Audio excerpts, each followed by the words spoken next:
ایک ویڈیو کافی وائرل ہو رہی ہے جس میں پنیر کو لے کر کچھ ایسی باتیں کہیں گئی ہیں، خاص کر 60 سال سے زیادہ عمر کے لوگوں کے لیے، جو کافی حیران کر دیتی ہیں۔ تو چلیے دیکھتے ہیں کہ آخر اس ویڈیو میں دعویٰ کیا کیا جا رہا ہے۔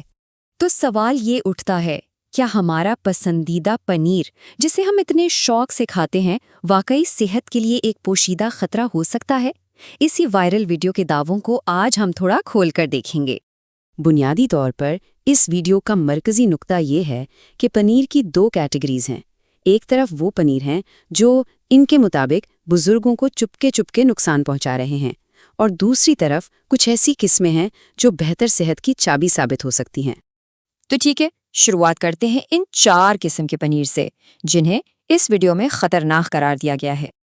اور لسٹ میں سب سے پہلا نام، حیرانی کی بات ہے، کاٹیج چیز کا ہے۔ ہاں، وہی کاٹیج چیز جسے اکثر لوگ ڈائٹ فوڈ یا ہیلدی آپشن سمجھ کر کھاتے ہیں، لیکن اس سورس کے مطابق کہانی کچھ اور ہے۔ تو خطرہ کیا ہے؟ ویڈیو کے مطابق اصل مسئلہ ہے اس میں موجود حد سے زیادہ سوڈیم۔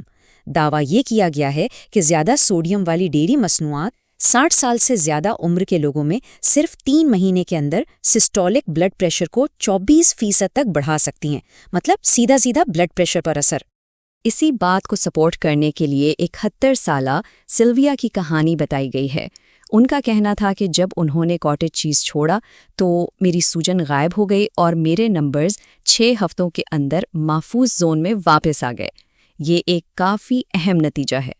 چلیے اب آتے ہیں نمبر 3 پر، پیپر جیک چیز۔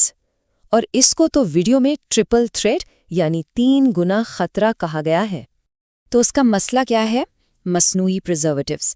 ویڈیو کا دعویٰ ہے کہ یہ کیمیکلز بڑی عمر کے لوگوں میں گٹ ڈسبائیوسس یعنی آنتوں کے اچھے بیکٹیریا کا توازن بگڑنے کا خطرہ 33% تک بڑھا دیتے ہیں، اور ہم سب جانتے ہیں کہ گٹ ہیلتھ کتنی ضروری ہے۔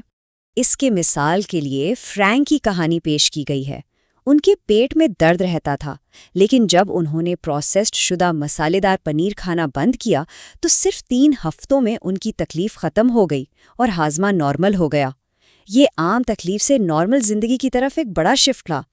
اب آتے ہیں نمبر 2 پر، بلو چیز۔ بہت سے لوگوں کا پسندیدہ ہے، لیکن اس ویڈیو کے مطابق اس میں بھی کچھ مسئلے ہیں۔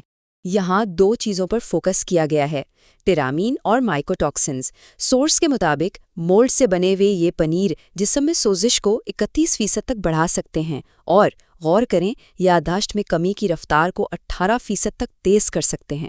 یہ دماغی صحت کے لیے ایک بڑی وارننگ ہے۔ اور اس کی مثال بہتر سالہ جوڈتھ کی کہانی ہے۔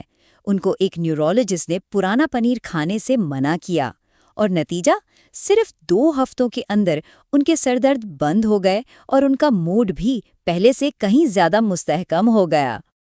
اور اب نمبر 1، جسے اس سورس نے سب سے زیادہ خطرناک قرار دیا ہے، امریکن چیز۔ اور یہاں ایک وضاحت ضروری ہے کہ یہ اکثر اصلی پنیر ہوتا ہی نہیں، بلکہ ایک پروسیس شدہ پنیر پروڈکٹ ہوتا ہے۔ تو اس میں خطرہ کیا ہے؟ کیمیکل ایڈیٹیوز اور ہائی گلائسیمک لوڈ۔ آسان لفظوں میں، اس میں ایسی چیزیں ہیں جو جسم کے لیے قدرتی نہیں ہیں، اور دعویٰ یہ ہے کہ اس کی وجہ سے صرف 1 سال کے استعمال کے بعد ذہنی کمزوری کا خطرہ 30% تک بڑھ سکتا ہے۔ اس حصے کو والٹر کی کہانی کے ساتھ ختم کیا گیا ہے۔ ان کی بیٹی نے ان کی خوراک سے تمام پروسیس شدہ پنیر نکال دیے، نتیجہ والٹر کا بلڈ شوگر نیچے آیا اور ان کی یادداشت میں واضح بہتری دیکھی گئی۔ یہ کافی طاقتور کہانی ہے۔ تو یہ تو تھی ان پنیر کی بات جن کے بارے میں ویڈیو میں وارننگ دی گئی ہے، لیکن اب رک کرتے ہیں بہتر آپشنز کی طرف۔ آخر کھانا کیا چاہیے؟ تو دیکھیے، ایک طرف ہے وہ خطرات جن کی بات کی گئی ہے، ہائی بلڈ پریشر، آنتوں کی سوزش، ذہنی کمزوری، اور دوسری طرف ہیں وہ فوائد جن کی امید کی جا سکتی ہے، دل کی صحت، پٹھوں کی مضبوطی اور دماغ کا تحفظ۔ یہ ایک اہم فرق ہے۔ تو چلیے اب ان 4 فائدہ مند پنیر پر نظر ڈالتے ہیں جن کی سفارش کی جا رہی ہے۔ سب سے پہلے فیٹا، جو بھیڑ یا بکری کے دودھ سے بنتا ہے اور دعویٰ ہے کہ یہ سوزش کو 21% تک کم کرتا ہے۔ پھر ہے پرمیسن، جو یادداشت کے سکور اور پٹھوں کو بہتر بناتا ہے۔ اس کے بعد ہے ریکوٹا، جو خاص کر ٹانگوں کے پٹھوں کی طاقت 15% تک بڑھا سکتا ہے۔ اور آخر میں گوٹ چیز، جو آنتوں کی حفاظت کرنے والے بیکٹیریا کو 26% تک بڑھاتا ہے۔ مطلب ہر پنیر کا ایک خاص فائدہ بتایا گیا ہے۔ تو آخر میں اس سب کا نچوڑ کیا ہے؟ کیا نتیجہ اخذ کیا جا سکتا ہے؟ یہ ٹیبل اس سوس کے مشورے کو بالکل صاف سامنے رکھتا ہے۔